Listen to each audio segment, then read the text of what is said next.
over some of these tracks, man. The Birds Don't Sing, as far as the first track, and going into this album, all of us being prepared to listen to the coke bars, listen to all the metaphors, and whether Pusha T go come at Jim Jones or a couple other people. Yeah, I had to say Jim Jones first because I was definitely seeing if he was gonna have a song on here, or at least a couple of bars coming at Jim. But I guess I'm gonna talk about that too. But the Birds Don't Sing, emotional. Just the fact that Pusha T and Malice did this song first before any other ones. What's going on, Samuel Stokes? Appreciate you coming through, bro. Oh yeah, this album is fire. Top notch production, top notch lyrics. You got it. This album gonna be studied, and I'm not even saying that to be funny. It is going to be studied, and I think a lot of lyrics from the Clipse, or even just Malice, even with his solo projects and Pusha T, man. But the Birds Don't Sing, as far as them talking about their parents, and if I'm not mistaken, condolences to Pusha T and Malice. I think their mother did pass away, and I think they pops is still here or whatever. But it's just the relationship they talking about, and just they upbringing, and the fact that they talk about like they had a really good upbringing, but they still went out, made certain choices or whatever. And I think that was a very important song, and I wasn't expecting them to start off with a song like that, because once again we are talking about Clipse, and just the way were going into, well, the way I thought I was going to go into this album, as far as what the songs they was putting together or whatever. So starting off like this was definitely a different type of impact as far as what type of album we was getting. And shout out to John Legend on the hook, but just the production once again, Pharrell and doing what he did. But just the verse with Malice talking about his pops, and just the foundation that he said his pops built, and just the structure. Very important lyrics, man. And even Pusha T talking about his moms, both of them talking about their moms. And once again, that's what I was saying as far as like just they upbringing, and you was thinking like, damn, they still decided to make certain choices, and even them taking responsibility with them certain choices, but them more so than anything having each other's back. And you can hear that all throughout this album, as far as the whole thing with them having each other's back and being there for each other. But also, once again, we got the coke bars, we got the coke songs. Mike Tyson blow to the face, man. Those references, the bars in that, everything that they mentioned in that, man. The beat on there though, Chains and Whips. Before we move forward, I do want to play that Kendrick Lamar verse. I think it's very important to make sure that verse is a standout verse as far as a feature. I don't see how that's not going to be one of the best features of the year as far as that verse alone coming from Kendrick Lamar. Yeah. Birds Don't Fly. Samuel Stokes, that one hit big time.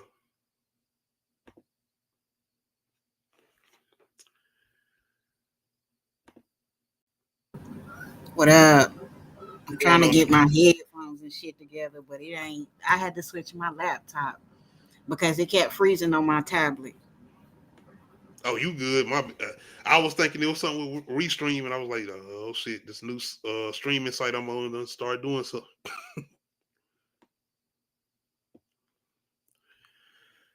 But once again, apologies if we having any technical difficulties. Like I said, we are streaming on a new streaming service, and I'm not even gonna front y'all. Before I continue on with the review or whatever, Spectrum was kind of tripping. Like I had to get like an upgraded service, but they was already having some issues of whether it was leading into them the internet going slow or whatever. So that's one of the reasons why I wasn't really going live. So I'm trying to see, are we good? Are we still having a little couple? We're gonna try to get it together, y'all. But we good. I'm just trying to get my headphones connected, and you straight. my computer acting like it don't want to connect. But I can hear you and everything. Okay. I was talking about some of the tracks on here, and like I said, the Birds Don't Sing. Which, like I said, I wasn't expecting them to start off with a song like this when they were talking about their parents. And like I said, I feel like a lot of this album is not even them talking about, the coke bars that we be waiting on or whatever. And I wasn't really expecting Malice to come like that because I already know what type of foundation Malice has been standing on, even when he left hip hop or whatever. Not really left hip hop, but just left the industry, I would say, because he was still rapping, but he wasn't rapping the industry shit. He was doing what he was doing as far as his religion. But him coming back and getting on that type of time as far as that rapping, but doing it in a way where I feel like he was trying to teach a lesson, but also show you what he went through and the choices he decided that he had to make because of the position he was in. Because even them talking about the people there that they was associated with, that's had to go away or whatever, or do time or whatever, because of accusations or whatever. But just go back to Virginia. Shout out to them putting Virginia, as far as them mentioning Virginia and making sure that they put Virginia in the forefront. And even them mentioning Timberland and Missy or whatever. If you pay attention to a lot of these songs, you got to catch a lot of shit because of them being so slick with the wordplay. So once again, I listened to the whole album again today, and I was like, I'm not going to catch everything. Shout out to Clipse being smarter than me. I'm just going to admit, yeah, I'm not going to catch everything at this moment, but I'm probably going to come back to a lot of stuff that I wasn't able to check out as far as the metaphors. Oh, I'm gonna get on Larry June, but this is a reason that I had to pay attention to this album by itself, Samuel Stokes, because it's so much going on with this that I got to pay attention to this solo by itself. Oh man, Malice been gone, but like that's what I was talking about as far as him still doing what he was doing as far as him rapping the gospel rap or whatever. But just him coming back to rapping about what he's rapping about, returning to the industry, I just thought is he out rapping Pusha T over this entire album? I would say probably yeah. I ain't even gonna say he out rapping Pusha T, but it's just what he's able to do without even cussing. Phenomenal as far as Malice.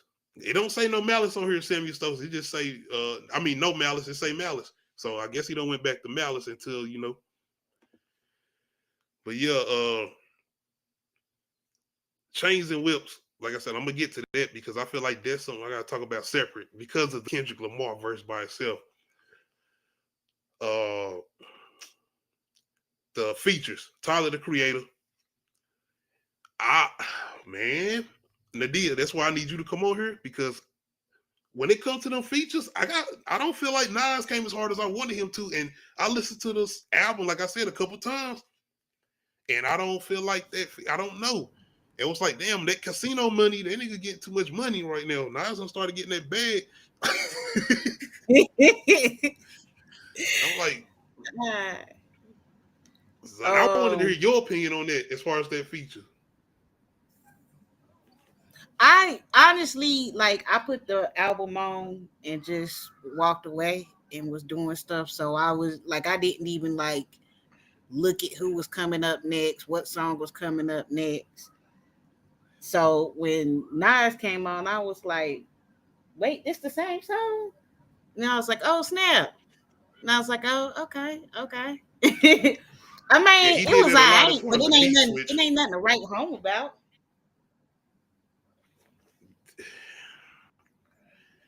And that's what I don't know. I was like, being that this is a Clipse album, I would have felt like he wanted to go a little extra, like he wanted to prove a point. I mean, I Being didn't who feel he like is. he had to be extra because he already did proved his point.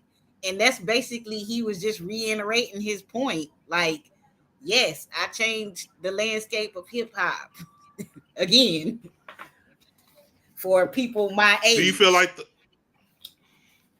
Tyler the Creator's verse was better than his?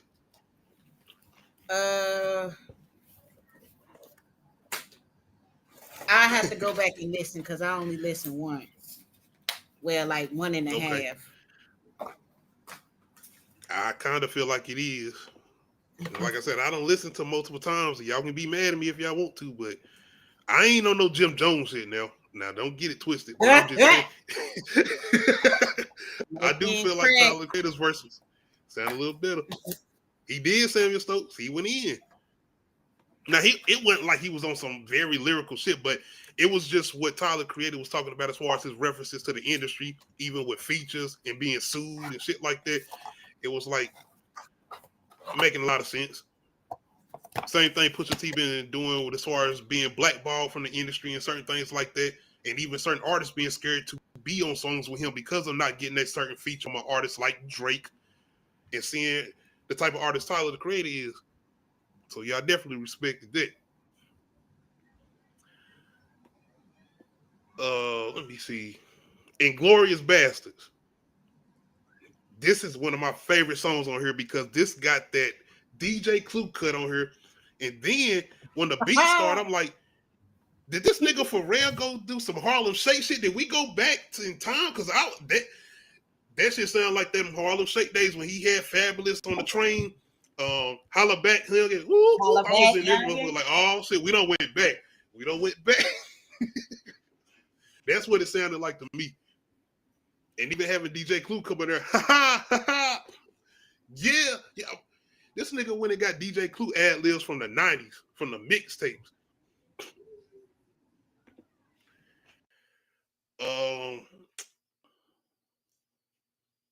So far ahead, another good one.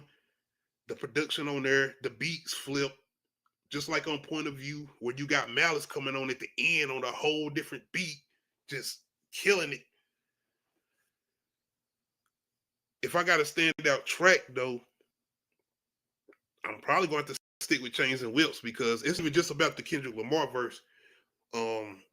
It's Pusha T's verse, actually. And I heard that verse a long time ago, and that's the verse I think that he's talking about Jim Jones on. And I'm going to be honest, man.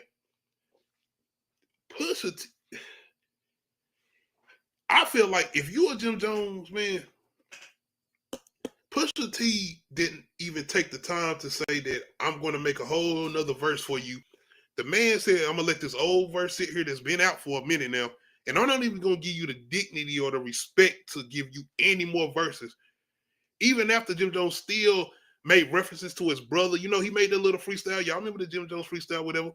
And imagine how that feels where Drake give a artist like, not Drake, my bad. Pusha T give an artist like Drake more respect and respond back to him and not you. And even though you have, I would say, more of a street catalog than Drake, I'll say that. So I guess that will put you in a position where you got to say that he don't respect you lyrically. He don't respect probably your catalog. Because when I'm listening to these Pusha T interviews, and I even went back and listened to the old Pusha T interview on the Joe Budden podcast, it's like, damn, he ain't giving him nothing. Even Malice, they didn't give that no energy. And I wanted to hear him say something, but I respect that a little bit more. I just wanted to throw that in there because I feel like Jim Jones definitely was wanting him to say something so he can say something too. Because we know he's doing this whole thing with what he said about Nas, but he been still on Pusha T. Even with that new track they put out, Ace Trumpets, he had a little interview with Jim Jones, and he was like, I don't believe him. I don't like this song or whatever. Right. So I was just like, I know this nigga Pusha T got a track on here. In the last 10 years, what hit has Jim Jones had? Like Billboard hit or even hood hit? I will accept a hood hit. He got a local hood hit.'t like that. I think he got some local hood hits. And even when it comes to that, it's not even all of New York. It's just Harlem. That's what I'm like. You still a local artist. Just because you're from a big state, you still a local artist, sir. Like, it's okay. I'm just saying, like, as far as like where he at now, I'm not trying to say that he's always been a local artist. Because yeah, he had like one Billboard hit that did it even hit the top 10? Like, come on, dude. I think We Fly High years and years and years. Did they hit the top 10? Exactly. We were in high school. we might have been out of high school. I don't remember. That shit was Samuel old Stokes. though. It's not even just the Clipse, brother. Them two brothers alone on their own is better than Jim Jones. Like one of them, just one. It's not fair to be honest, and I'm talking about the Clipse.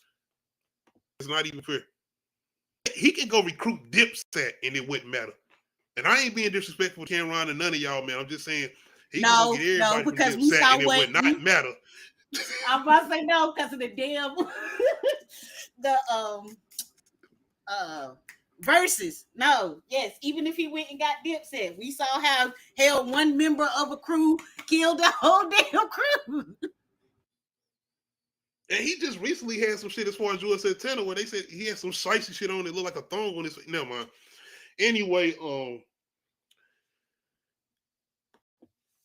Pharrell, I gotta keep praising Pharrell as far as what's doing with this album because every single song on here has a different sound, has a different tone. You don't know if the bass or the beat gonna switch up in the middle, but I keep having to praise him as far as what he did behind the boards on this album. Once again, when it comes to features, I like Tyler the Creator. We're gonna get to Kendrick, but Tyler is not my favorite feature on here because Steve got Cooks and Ad Lib. Man, I might have to go Steve got Cooks. Not my favorite feature. Kendrick Lamar is my favorite feature on this album. He has the best verse on this album as far as a feature verse. Now, even when it comes to Malice, got so many different lines on here where I feel like Kendrick, it's when he gets to that genocide. I'm gonna play the verse. And when he get to that bag and he start going into there and he keeps saying, yeah, it's totally different separation. And we're gonna get to your boy Drake. But anyway, I'm trying to just see. I feel like it's hard for me to pick. Where, like I said Chains and Whips probably my favorite song off the album. And Adia, you can let us know what you feel like was your favorite song. But you said you want to give it another listen, so I'm gonna let you get a chance to do that. I ain't got a favorite yet. I got a line that I don't like, but like that was the only weird line that stuck out to me. I don't even remember what. No, I can tell you the line. What he say? Yellow diamonds look like PP. I was like, no. Come on. No. And you need to go drink some water. Whoever he's talking about need to go drink some water. But yeah. Absolutely. I was like, no. Oh, why? Now I'm just thinking about me. Oh, okay, okay. Because it was at the very beginning. I was just like, damn it. But the song is fire, but I don't that one, and I can't even tell you who said it. And I can't even tell you what song it is. It was Pusha T. It's Pusha T, and that's Ace Trumpets. Yeah, that was Ace Trumpets. I was like, why you gotta start off like Saturn that? P. Hey. But other than that, like, man, this is a solid album. It's a good listen through from back to front. Good highway music. You going on a trip, put it on. Great.